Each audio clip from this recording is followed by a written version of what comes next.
Forte di Treviso, bus della MOM piomba nel giardino di un'abitazione per evitare l'impatto con un'auto. La proprietaria di casa viva per miracolo. Parla l'autista, la decisione è presa in un istante.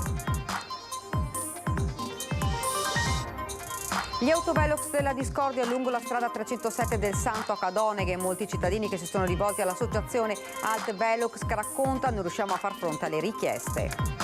Sotto l'effetto della droga aggredisce una donna e danneggia una volante della polizia. Succede a Monteberico, protagonista un nordafricano. Accoglienza migranti, i numeri degli sbarchi crescono. Il sindaco di Vicenza boccia l'ipotesi di realizzare hub provinciali, che per il collega di Treviso è inevitabile domani confronto tra ANCI e comuni. Selvazzano, il medico di base va in pensione, i suoi assistiti devono fare 20 km per raggiungere il sostituto. Problema generalizzato, dice l'ordine dei medici. La regione respinge l'accusa di immobilismo. Calo demografico, molte classi delle scuole primarie in bilico. A Padova i 46 plessi soffrono per le scarse iscrizioni e chi non propone alle famiglie il tempo pieno è a rischio chiusura. Oro, argento e bronzo ai mondiali di ciclismo. Con bici Pinarello soddisfatto il presidente dell'azienda trevigiana, che punta alle Olimpiadi di Parigi 2024.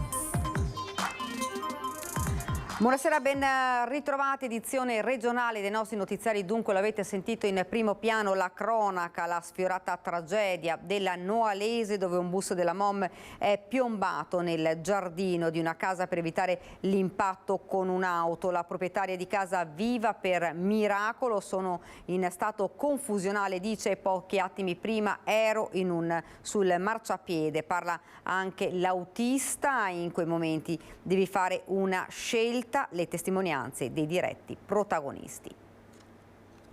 L'unica cosa è sterzare dove vedi libero, purtroppo non c'era niente di libero. Ho toccato la macchina, sbattuta, e mi ha mandato fuori controllo il mezzo.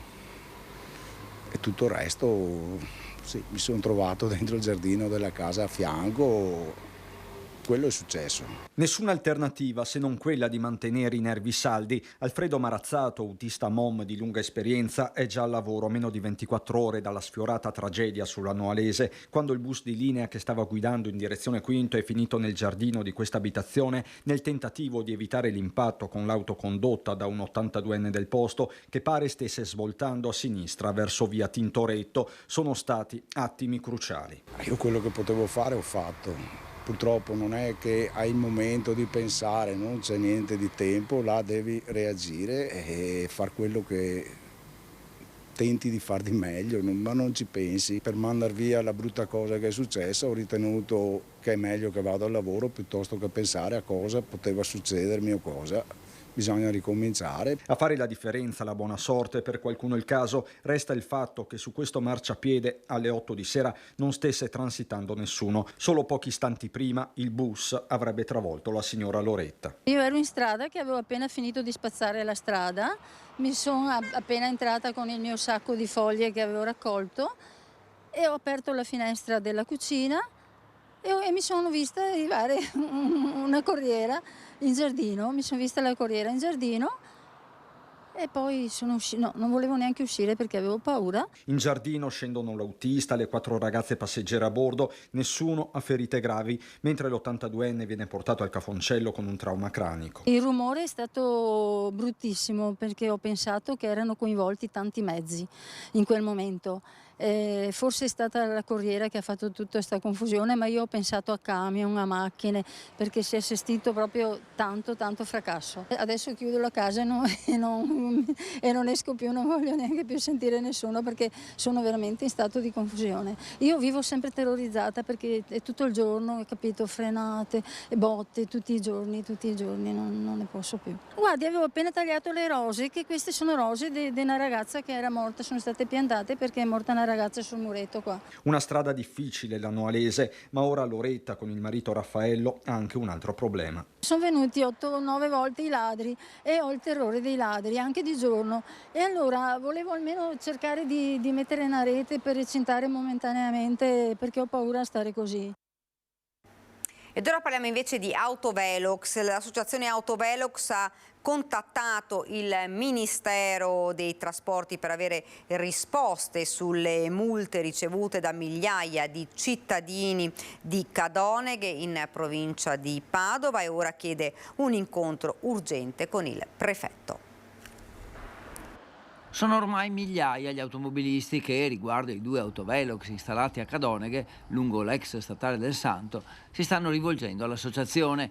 Centralini telefonici in tilt, caselle mail bloccate, in attesa di presentare un esposto in procura a settembre. Intanto oggi l'associazione è stata contattata dal Ministero dei Trasporti, quello di Salvini per intenderci, al quale aveva chiesto dei chiarimenti. Intanto, se l'articolo 36 del Codice della Strada, che prevede l'obbligo per ogni comune di avere un piano del traffico, è ancora valido. I prefetti devono vigilare su questo documento che è essenziale, ripeto, per la sicurezza stradale. Cioè, vuol dire è il documento che mette in sicurezza i cittadini sulle strade. Quindi il Ministero dei Trasporti oggi ci ha sostanzialmente attestato, dicendoci che non ha ricevuto nessuna comunicazione neppure dal prefetto di Padova, che non è stato fatto questo piano urbano del traffico. L'associazione ha chiesto un incontro urgente con il prefetto per valutare la situazione. Cittadini con molte contravvenzioni, in difficoltà a pagare, aziende preoccupate. Aziende preoccupate perché i propri dipendenti non riescono ad andare a lavorare perché sono senza patente o senza punti patente. Credo che la turbativa popolare sia evidente. Mi auguro che il prefetto di Padova possa intervenire urgentemente e chiedere al prefetto, come abbiamo già chiesto, perché l'abbiamo già chiesto da subito, in autotutela la sospensione immediata dell'utilizzo di quei 2 autovelox. Immediata. L'associazione peraltro si dice disponibile a un incontro con il sindaco che, va detto, in questi giorni non si è mai sottratto al confronto, anche con noi di Telenord Est. Se il sindaco ritiene di incontrarci io sono ben felice perché ritengo che i confronti siano sempre utili. Questo però spetta a lui. Taxi gratis in uscita dalle discoteche. La sperimentazione avviata dal ministro Salvini fa discutere a Bassano, dove si leva un coro di no. L'iniziativa dei Salvini dei taxi gratis per chi si ubriaca all'uscita dalle discoteche, cosa ne pensa? Sono sempre soldi pubblici, cioè per me non è corretto. Vuoi uscire a bere? Problemi tuoi, vuoi tornare a casa, prendi, paghi, dacci la grana e torni a casa, usi i soldi statali, non ha senso. O ti fai venire a prendere da papà? Vabbè, dipende, il papà mi sa che non viene a prendermi, No, torni coi mezzi, a piedini, No, vuoi bere, problemi tuoi. Non è corretto usare soldi pubblici per i vizi, diciamo, della gente, insomma. Vuoi divertirlo? Magari non bere quando si guida, cosa pensa? Vabbè no, per esperienza dico di sì, insomma. Uno se sa che va fuori con la macchina è ovvio che deve sapere di non bere, gli altri possono bere, si fanno turni. A mio avviso no, perché insomma si può essere responsabili anche senza queste agevolazioni, insomma si dovrebbe essere responsabili a prescindere. Per salvaguardare le vite, perché quando escono naturalmente siamo stati giovani anche noi, si può sbagliare la serata, però chi li paga questi taxi? E dopo bisogna chiedere ai tassisti perché fanno un lavoro molto particolare e difficile. Ascolti, il Bassano che è di fatto un grande locale a cielo aperto con turisti che arrivano da tutto il mondo, non servirebbe gratis anche per località simili il taxi? E là bisognerebbe mettersi a tavola e parlare con le categorie e loro possono dare dei giudizi. Io sono un esterno, sono un barista, per cui un oste. Ma c'è tanta gente che alza il gomito? Guardi, il mio soprannome è il muto, e per cui non dico nulla. Continuiamo con la cronaca. Sotto l'effetto della droga aggredisce una donna e danneggia una volante della polizia. Succede a Monteberico, protagonista un nordafricano. Quando la cronaca diventa terreno politico. L'ultimo caso esplode a Vicenza, a Monteberico, e succede in piena mattinata. Sono le 10 nel piazzale della Vittoria quando scoppia un violento litigio tra una donna e uno straniero. Tutto accade davanti agli occhi esterrefatti dei passanti che, in modo concitato e preoccupato, chiamano il 113. Sul posto arriva una pattuglia della squadra volanti che intercetta un 27enne nordafricano senza fissa dimora e senza documenti. Fin dai primi istanti gli agenti della Polizia di Stato si rendono conto che l'uomo è fuori controllo, inveisce violentemente nei confronti della donna che è con lui, dà inescandescenze e inizia a colpire a testate la pantera della polizia, danneggiando la portiera. È in stato di forte alterazione dovuta all'assunzione di cocaina e cannabis. Viene immobilizzato e portato nel reparto di psichiatria dell'ospedale San Bortolo. Una volta dimesso viene accompagnato in questura e sottoposto ai rilievi fotografici e delle impronte digitali da parte della polizia scientifica, che così arriva a una completa identificazione dell'uomo che ha dichiarato falsamente di essere tunisino per sfuggire all'espulsione. In realtà si tratta di un marocchino con vari precedenti penali e di polizia. Risulta condannato dal Tribunale di Padova per spaccio di stupefacenti e per ricettazione. Inoltre, ad aprile, era già stato espulso in Sardegna dalle autorità di Sassari, ma non ha mai rispettato il provvedimento. Per questo, in considerazione della gravità del comportamento tenuto, della situazione di pericolo per la sicurezza pubblica, oltre che dei gravi pregiudizi a suo carico, il questore di Vicenza, Paolo Sartori, ha firmato nei confronti del 27enne marocchino un ordine di allontanamento dal territorio nazionale. Trasferito immediatamente nel centro di permanenza e rimpatri di Gradisca di Sonzo, verrà imbarcato quanto prima su un volo diretto nel suo paese d'origine. Ma il fatto che ci sia chi, in pieno giorno, in mezzo alla gente, sotto l'effetto della droga, diventi violento, aggredisca una donna, reagisca alla polizia, danneggi una volante e vada in giro senza documenti, dichiarando false generalità e nascondendo i suoi precedenti, è un tema destinato a essere discusso dalla politica. I cittadini chiedono risposte. È arrivato il momento che, a livello legislativo, il Parlamento si attivi per dare un giro di vite. Ed ora andiamo invece ad Abano Terme, nel Padovano, dove i carabinieri hanno denunciato un 53enne. I carabinieri della compagnia di Abano Terme hanno denunciato per ricettazione un tunisino di 53 anni in Italia senza fissa dimora. L'uomo, apparentemente alla guida della propria auto, è stato fermato da una pattuglia per un controllo di routine, ma consegnati i documenti, i carabinieri hanno notato che l'autovettura non era intestata a lui. Insospettiti hanno eseguito ulteriori accertamenti sul veicolo, scoprendo che il 29 luglio era stata presentata una denuncia di furto. L'uomo non ha saputo spiegare i motivi. Inoltre, nei sedili posteriori dell'auto è stata trovata una bicicletta, anch'essa oggetto di furto. L'auto è stata sequestrata, mentre la bicicletta è stata restituita al legittimo proprietario. Ed ora il tema spinoso dell'accoglienza migranti. I numeri degli sbarchi crescono e vanno adottate strategie efficaci per gestire l'immigrazione. Tra le proposte ventilate anche la realizzazione di hub provinciali in Veneto, subito bocciata. Emergenza migranti. Gli sbarchi in Italia sono più che raddoppiati rispetto allo scorso anno. Secondo alcune stime, in Veneto sono attese circa 4.000 persone, di cui 600 nella nostra provincia.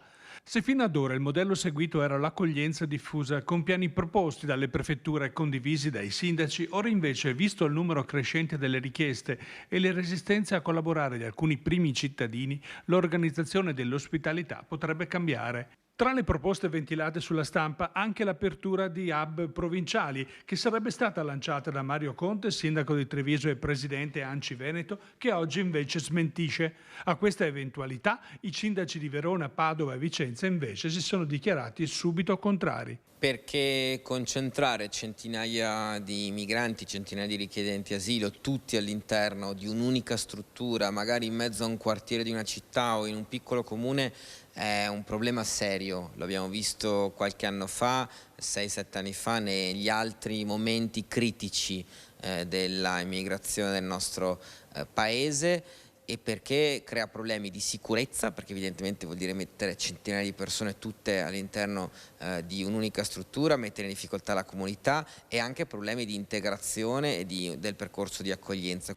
Il protocollo, che prevede l'accoglienza diffusa elaborato dal presidente Zaia e dall'ANCI, aveva fino ad ora rispettato la distribuzione degli ospiti stranieri in base percentuale al numero di abitanti, 3 ogni 1000 residenti.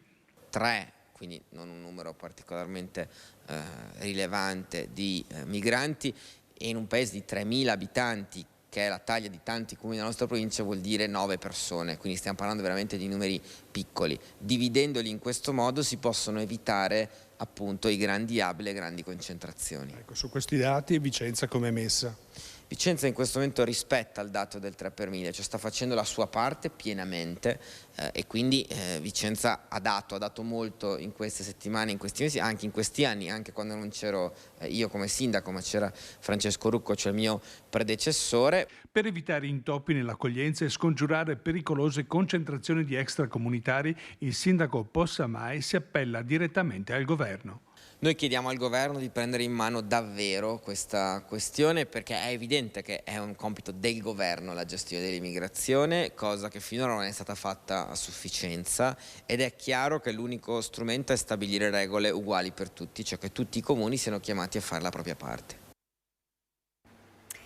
Per affrontare il tema dell'accoglienza diffusa dei migranti, domani sera alle 18 l'ANCI avrebbe organizzato una videoconferenza con i sindaci veneti, l'occasione per ritrovarsi tutti insieme per un confronto importante ed urgente su un tema di grande attualità. Da settembre nel veneziano partiranno i primi corsi di formazione in edilizia riservati ai richiedenti asilo. Il comparto è sempre più in carenza di personale e tra i maggiori problemi delle imprese c'è proprio la ricerca di manodopera. Formare le persone che stanno arrivando nei centri di accoglienza italiani affinché possano essere inserite con competenza nel mondo del lavoro, a partire dal sistema delle costruzioni. Operatore edile, cartongessista, carpentiere, cappottista, autista, saldatore. Da settembre i richiedenti asilo accolti nei centri di accoglienza straordinaria e nei progetti del sistema di accoglienza e integrazione della città metropolitana di Venezia potranno seguire corsi di formazione e di inserimento lavorativo nel settore edile. E l'obiettivo del progetto, nato da un protocollo sottoscritto a livello nazionale dal Ministero dell'Interno con l'ANCE, l'Associazione Costruttori Edili. C'è una forte richiesta di manodopera in questo momento perché è carente, lo vediamo anche dalle diverse richieste che provengono da più imprenditori. C'è una necessità che sempre di più si farà sentire, soprattutto mancanza di manodopera giovanile. Cristiano Perale, il segretario della Filca CISL di Venezia, Andrea Grazioso, sono rispettivamente presidente e vicepresidente del Centro Edili Venezia, l'ente bilaterale partecipato dalle organizzazioni sindacali e dall'Associazione dei Costruttori Edili, che oltre ad organizzare i corsi di formazione in ambito edile per i richiedenti asilo, vaglierà le singole pratiche e la selezione dei partecipanti. Già un centinaio di persone sono state segnalate dai centri di accoglienza come pronte ad essere formate, quindi con le competenze di base fondamentali, conoscenza della lingua italiana e alcune propedeuticità al sistema delle costruzioni, e verranno formate quindi già nella seconda metà di settembre con l'avvio di alcuni corsi. Adesso siamo anche in attesa, dovrebbero partire anche i lavori del collegamento ferroviario dalla stazione all'aeroporto, e anche lì c'è una carenza di manodopera, però ci saranno diversi cantieri che partiranno e quindi anche l'aiuto e il contributo dei lavoratori stranieri che fino adesso hanno in gran parte contribuito a partecipare alle opere sarà necessario.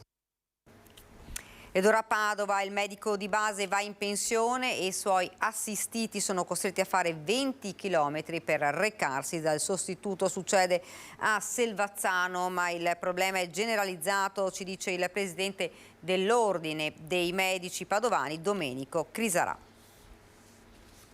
È stato aperto un tavolo per la trattativa, ma è un tavolo che va molto a rilento e su cui gioca sempre il discorso delle risorse. Risorse che servono soltanto al personale e per il personale dei medici di medicina generale, quindi non ai medici, che non si riescono a trovare, mentre invece si trovano fondi importanti per pagare le cooperative private che stanno imperversando in tutti i servizi della regione, e quanto prima si stanno organizzando per entrare anche nei discorsi della medicina di famiglia. Questa è la preoccupazione del presidente dell'Ordine dei Medici di Padova, Domenico Crisarà. Il sistema delle cooperative private si sta allungando anche nella gestione dei medici di base. La carenza di camici bianchi è ormai cronica. Caso eclatante, quello di oltre 3.000 assistiti dal dottor Mammana di Selvazzano, dirottati a Torreglia ad oltre 20 chilometri di distanza. E nonostante la situazione diventi sempre più difficile, da parte della Regione non c'è nessun movimento per realmente riorganizzare il sistema dei medici di medicina generale, affiancandogli personale di studio, personale infermieristico, operatori sociosanitari che gli consentano di sviluppare la loro attività medica anche su più ambulatori, quindi avvicinandosi ancora di più ai pazienti che hanno bisogno. Il lavoro di medico di base ha perso appeal per i giovani medici e non ci sono numeri per coprire i buchi lasciati dai pensionamenti. Mediamente un medico di famiglia a Padova ha 1.800 pazienti, ma questo sta facendo diventare un lavoro sempre meno ambito. I giovani non vogliono più fare questo lavoro e preferiscono rivolgersi ai sistemi di cooperazione e non alla medicina di famiglia. La Regione del Veneto respinge ogni accusa di immobilismo sulla situazione della medicina generale ed anzi rivendica il proprio concreto impegno, lo dice in una nota il segretario regionale della Sanità del Veneto, Massimo Annicchiarico, in relazione alla situazione della medicina generale e alle polemiche che ne conseguono. La difficoltà a sostituire i medici di medicina generale sottolinea un problema che riguarda tutte le regioni, di cui il Veneto ha piena consapevolezza. Proprio per questo ha già da tempo messo in atto soluzioni che devono però fare il conto con il numero di medici che sta andando in pensione e di chi ci andrà nei prossimi anni, nonostante l'aumento negli ultimi anni delle borse di studio per coloro che si iscrivono al corso di formazione. Ed ora siamo sempre a Padova e parliamo però di scuole, perché le 46 scuole primarie di Padova soffrono per il calo demografico, alcune di più, altre ovviamente di meno, e chi non offre il tempo pieno è a rischio chiusura. Il calo delle nascite degli ultimi anni a Padova sta ora producendo i suoi effetti negativi nelle scuole primarie, le cosiddette elementari. Sono 42 in città e quelle che non offrono il tempo pieno fino al pomeriggio sono quelle più a rischio, tanto da dover formare classi uniche che all'interno hanno più gruppi diversi di età diverse, come la De Amicis in zona Porta Trento, che al momento ha 26 iscritti in totale, che farà una classe unica. Ci sono a Padova alcuni esempi di pluriclasse, cioè laddove ci sono i numeri che non possono formare una classe, si accorpano perché giuridicamente diventi una classe. Addirittura c'è una scuola vicino al centro che ha un'unica pluriclasse e questa sarà una delle scuole più attenzionate, perché vedremo gli sviluppi della situazione. Queste scuole sono a rischio chiusura anche per i costi della struttura, della manutenzione, del personale e degli insegnanti, ma ci sono anche realtà opposte dove il calo non si vede. Ci sono quartieri giovani come l'Arcella, per esempio, che ha, nonostante la denatalità, ha classi piene, ha 2 sezioni per classe, addirittura la salvo d'acquisto del quartiere Arcella a 3 quarte e poi 2 sezioni delle altre classi. Anche in centro esiste una scuola con 10 classi piene, merito del quartiere, della composizione delle famiglie, situazioni simili anche alla Sacra Famiglia e alla Guizza. Quello che preoccupa un po' sono queste scuole a tempo antimeridiano che vengono poco scelte. Sarà dedicato a Tina Merlin il premio organizzato dalla Fondazione Nazionale Stampe Italiane, che è stato presentato questa mattina a Palazzo Piloni. Diritti sociali e tutela del lavoro, denuncia delle disuguaglianze e difesa ambientale sono alcuni dei temi alla base del neocostituito premio Dov'è Tina Merlin oggi, che verrà consegnato a 2 tra le croniste e i cronisti che nel corso del 2023 avranno raccontato in maniera originale e approfondita situazioni di disagio rispetto ai temi fondanti del premio. Questo riconoscimento nell'ambito del giornalismo d'inchiesta targato FNSI, ed è una prima assoluta, è dedicato alla storica giornalista nata a Trichiana, nota per gli eventi legati alla vicenda del Vajont e che ha perseguito senza esitazione la propria indagine in onore del vero e del giusto, una figura in cui si riflettono i valori più puri della professione giornalistica e che sono diretta manifestazione dei diritti sanciti dall'articolo 21 della Costituzione. Ci siamo ispirati alla figura di Tina Merlin per quello che ha fatto e perché riteniamo che sia assolutamente centrale e attuale nelle nostre vicende odierne. Un premio che non vuole essere solo un riconoscimento, ma un'occasione di dibattito e confronto sul tema dell'inchiesta come roccaforte dei valori di una professione sempre più solcata dal precariato e trattamenti economici sconvenienti. Il più grande bavaglio che conosce oggi la stampa italiana è quello del lavoro precario. Il lavoro precario è l'antitesi del giornalismo, non perché noi si debba avere il posto fisso, ma perché non avere la preoccupazione economica di arrivare a fine mese rende molto più liberi. Dopodiché c'è un altro fattore molto attuale. Noi oggi parliamo di intelligenza artificiale e l'unico modo che conosciamo per evitare che l'intelligenza artificiale dilaghi nel giornalismo è fare giornalismo d'inchiesta. A sposare l'iniziativa la Fondazione Vajont, l'Associazione Culturale Tina Merlin, la provincia di Belluno e i comuni di Borgo Valbelluna e Longarone, che ospiterà la prima edizione del premio per il 2023 come coronamento degli eventi legati alla ricorrenza del 60° della tragedia del Vajont. È un'occasione proprio per riflettere attorno alla figura del giornalista d'inchiesta, come è stata Tina, e un esempio, penso, per tutto questo settore in maniera molto importante.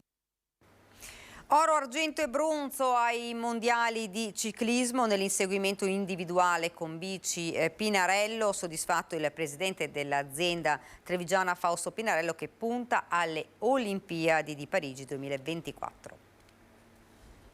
Voglio fare le bici più performanti al mondo, le vogliamo fare belle e la ciliegina è se vincono. Sai, questa è una cosa, non è che non si può programmare questa cosa, la possiamo cercare. Sai. Io ho sempre detto che nella vita ci vuole anche tanta fortuna, quindi non è, questa aiuta sicuramente.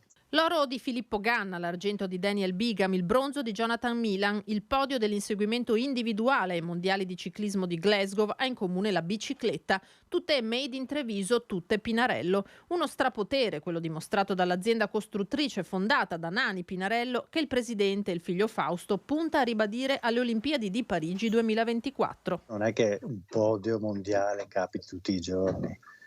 Tra l'altro con dei fenomeni, perché dal Super Pippo, sicuramente il cronometro più forte attualmente al mondo, a Dan Bigam, che è un nostro collaboratore, quindi amico di Pippo, e il mitico Johnny Miller, che è già un futuro, è già una realtà. Vincerlo anche con un ragazzo inglese, questo Dan Bigam, tra l'altro con l'unica bici che non è la stessa di quelle che usa la federazione inglese, per me è un orgoglio pazzesco. Per la nostra azienda trevigiana, io sono felicissimo, spero anche qualche altro trevigiano sia felice come me, credo di sì, perché continuano a ricevere complimenti. Obiettivi sportivi e imprenditoriali che non si fermano qui, il nuovo socio, i propositi di crescita e consolidamento, Pinarello non si dà limiti. Per creare una struttura, la famosa struttura che doveva partire qualche anno fa, adesso credo quasi siamo, sperando anche comunque nel velodromo di Spresiano, sperando che l'altro giorno mi ha chiamato il signor Remo Mosole e no, mi raccomando, tutti felici, a spada tratta difenderò sempre come l'ho fatto qualche anno fa, e noi faremo la nostra parte, perché il velodromo deve arrivare a Treviso. Ed è davvero tutto per questa edizione del nostro telegiornale. Vi lascio ovviamente alle nostre previsioni del tempo. Grazie per averci seguito, arrivederci.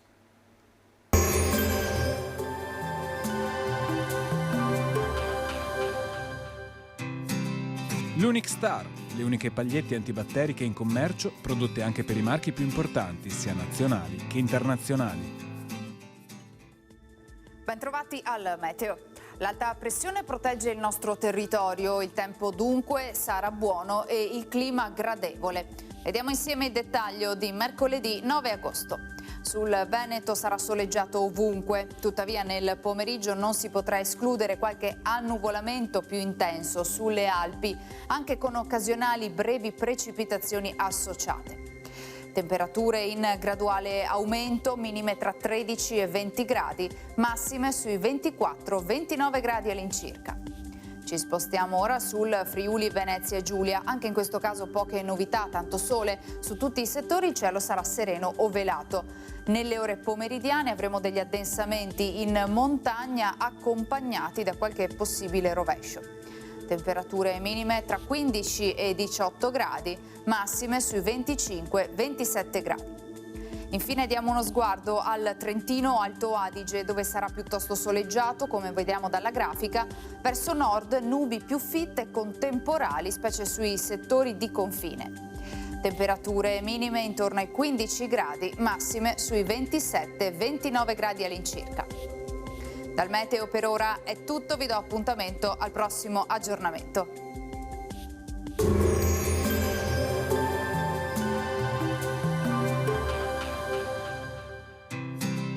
L'Unic Star, le uniche pagliette antibatteriche in commercio prodotte anche per i marchi più importanti, sia nazionali che internazionali.